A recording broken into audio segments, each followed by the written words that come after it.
इस्लाम में transgender rights की कोई बात हुई है? क्यों नहीं है जी, मुहन्नस के राइट्स हैं और ये हकीकत है कि उन्हें राइट्स नहीं दिए जाते। मैं सबसे ज़्यादा उनके हक में आवाज़ बुलंद करता हूँ। इस्लाम में मुखन्नस के हकूक मौजूद हैं। वल वाक़या ये है कि इस्लाम में मुखन्नस के कोई हकूक मौजूद नहीं है। Like none whatsoever, zero, nothing, नारा। खुनसा, मुतरजला, मुखन्नस, ये सब अलहदा चीज़ें हैं। ये जो कहता है कि मुखन्नस के हकूक हैं, तो इसका मतलब भी है कि मुखन्नस को फिर अलहदा से एड्रेस किया होगा, क्योंकि इस्लाम ने मुखन्नस को मर्द की कैटेगरी में डाला है और साइंटिफिकली स्पीकिंग ये बात बिल्कुल एक्यूरेट है। मैं इसलिए कहता हूँ कि आदमी खतरनाक है कि सेकुलर नैरेटिव को ये दाढ़ी और पगड़ी के साथ ये नॉर्मलाइज करने की कोशिश करता है ये इंसान, and that is why he is a very dangerous man. लेकिन ये साहब जो बारीक वारदात कर रहे हैं, इसका एक्सप्लेन करना जरूरी है। मुखन्नस एक ऐसा मर्द है जिसने औरतों की शबाहत इख्तियार की है, या वो इफेमिनेट मैन है, यानी कि उसके अज़ा में कुछ न कुछ जनानापन पाया जाता है। लेकिन हर तरह के हकूक, हर तरह के फ़राइज़ जिस मर्जी एंगल से देखें वो मर्दों की कैटेगरी में होगा कि वो हमारा एक मर्द भाई है।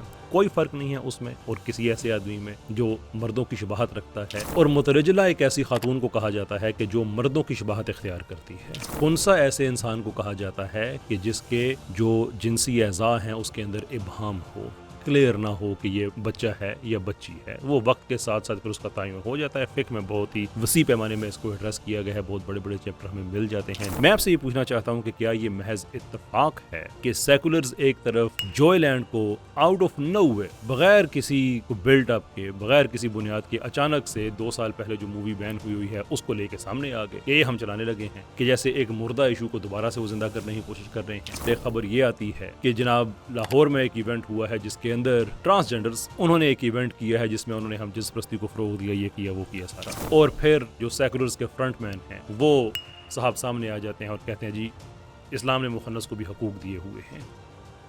क्या ये महज इत्तफाक है?